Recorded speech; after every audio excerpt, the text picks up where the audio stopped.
Hey, what is up, mortals? It's Edward Sailor here, and before we get into today's video, there's something I'd like to say. I'd like to let you all know we have a merch store. Some of the items in it are only available for a limited amount of time, so if you're interested, go into the description and check it out. Each purchase helps us make more content. Secondly, if this video gets 300 likes by the end of the week, we will continue this what if. Thirdly, if you didn't know, only 41.3% of you guys are subscribed to us, so please hit that subscribe button and click the bell icon. Now, with that out of the way, let's get into the story.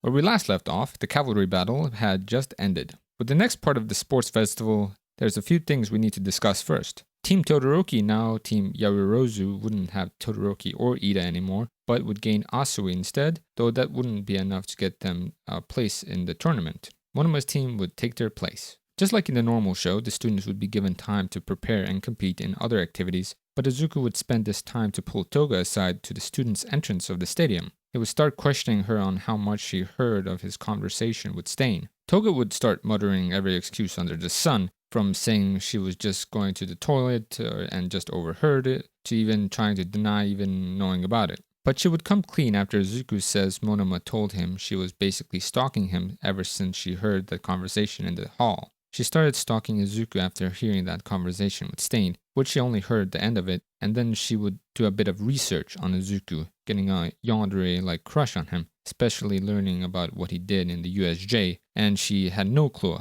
on how to talk to him. Let's just say this was another first for Izuku. Shigaraki listens in on this conversation from around the corner. He found everything strange about Toga, from her quirk to her relation with Twice, and her strange personality. Izuku thought she seemed like a good person and wouldn't mind being friends with her. Maybe he just got a bad first impression of her just like he did when he first met Shigaraki. So he just told her not to tell anyone else about that thing she heard and that she shouldn't have told Monoma. With that out of the way, he had one more thing to do. He wanted to ask Stain a couple questions. He wanted to ask him to see if he could get into contact with anyone close with One For All who knew about his quirk. As Izuku was going up the staircase to get to the teacher's waiting room, he could hear Bakugo talking to Stain. He was congratulating him on not losing his temper with anyone so far. Do you know how hard that was? That damn nerd Deku was really testing my patience with those new quirks he was getting. Bakugo yells while beginning to act like his old self again. Izuku just stays quiet and continues to listen. He wanted to know what was going on between those two, even though it contradicted what he told Toga not to do.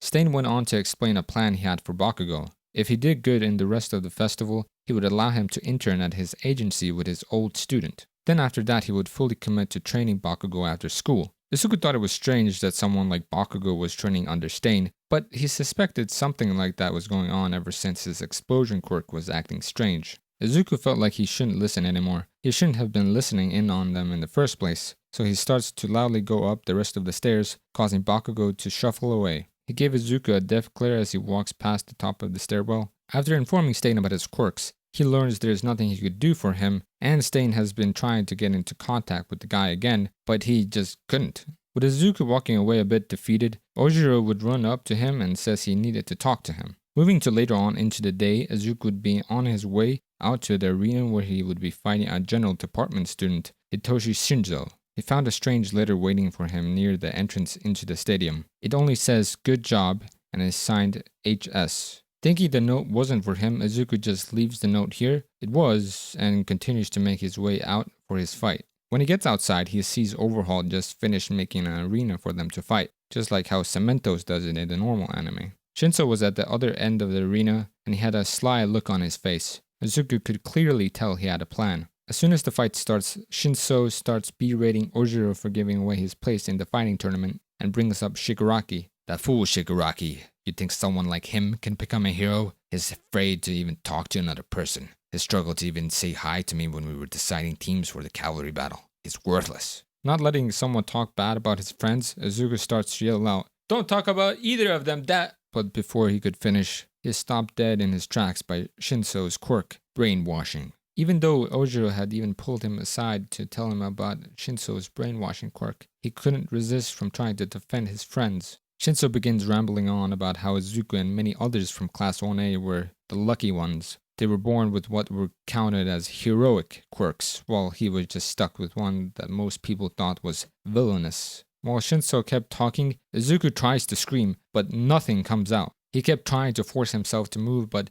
nothing was working. But he could hear a faint voice. It sounded so familiar, but it was being blocked out by Shinso's ramblings. You know how humiliating it is having everyone tell me I have a quirk of a villain? Well, you'll know something like that. Blast yourself out of the arena with your quirk. Shinso mutters coldly. Panicking, Izuku tries to stop his arm, but he could only watch as he's forced to raise it. Since he had panicked multiple times in the span of a minute, he had no clue what his quirk was. As Izuku was forced to activate his quirk, everyone in the crowd went quiet in anticipation. Ojiro and Shigaraki both standing up and watching in disbelief. But as they kept waiting for him to do something, Izuku just stood there in a trance while holding his arm out. Shinso takes a couple of steps forward. He thought Izuku just didn't have enough stored pain, so he was just going to push him out of the arena. But Izuku starts to shake violently. His body then starts to contort and spaz out as multiple quirks go off at once. But more quirks started to appear as Izuku's body started to be overloaded by quirks, becoming what looked like a very deformed Nomu from the normal series.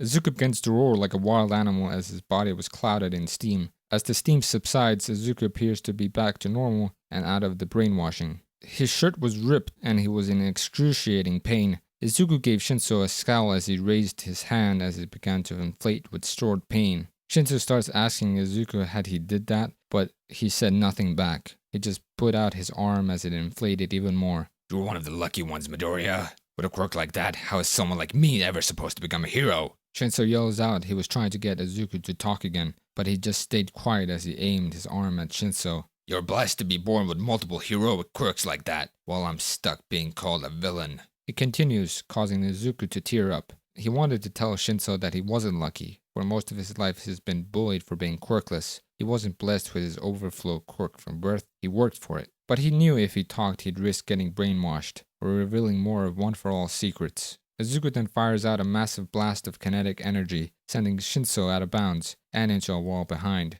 ending the match. With Curious calling the winner, Shinso would storm off into the locker room, not giving Izuku a chance to speak with him. As most of you know, millions of people watch the UA Sports Festival every year, but this year there was one viewer in particular we need to talk about. As Shinso got into the locker room, a voice called out to him. You're right, you don't have a heroic quirk by today's standards, but I can change that. Behind Shinso, a strange man appeared. He wore a makeshift black and gray uniform with a black mask that had a thin yellow stripe going down one side. He also had black hair that seemed to be standing up. Shinso asked the man who he was and how did he get here. In reality, he didn't really care and planned to use his brainwashing on him so he could just report him to the teachers. It doesn't matter who I am. I want to know more about you. Shinso smiles as the man fell for his trap, but as he goes to activate his quirk, he finds that he can't, like it was getting negated. My quirk, Eraser, many people see it as unheroic, just like yours. It was just like Shinso. Then a few minutes later, another general department student would come into the locker room looking for Shinso. He wanted to congratulate him for getting that far in the festival.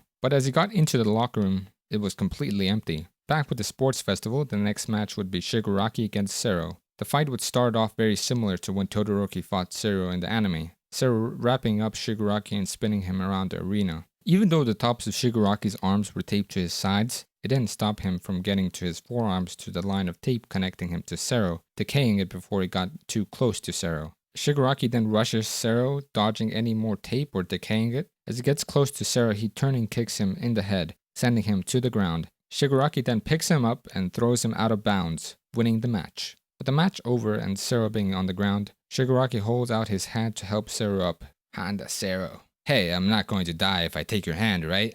Sero nervously jokes as he takes Shigaraki's hand and stands up. The next couple of fights would go exactly the same as normal canon, like Mina versus Oyama. A couple would be different though, due to having different people in the tournament, such as Tokiyami versus Kurihiro. In this fight, Kurihiro would accidentally find out he could merge with Dark Shadow, letting him win swiftly. While the last few fights were going on, Izuku was taken to overhaul his makeshift nurse's office in the stadium. He wanted to do a physical exam on Izuku because that transformation he did during his fight with Shinso didn't look natural. Something seemed off to both of them. He was in a lot of pain during the fight itself, but after he was perfectly fine, except a couple of strange stretch marks all over his body. You're definitely a strange one, kid. But I gotta ask, how come you didn't do anything like that during the USJ? Overhaul asks Izuku as he finishes the exam, but he was referring to Izuku's sudden quirk manifestation and transformation. To be honest, Izuku still doesn't know himself. He thinks he got those strange quirks when One For All took his hand, but he wasn't sure.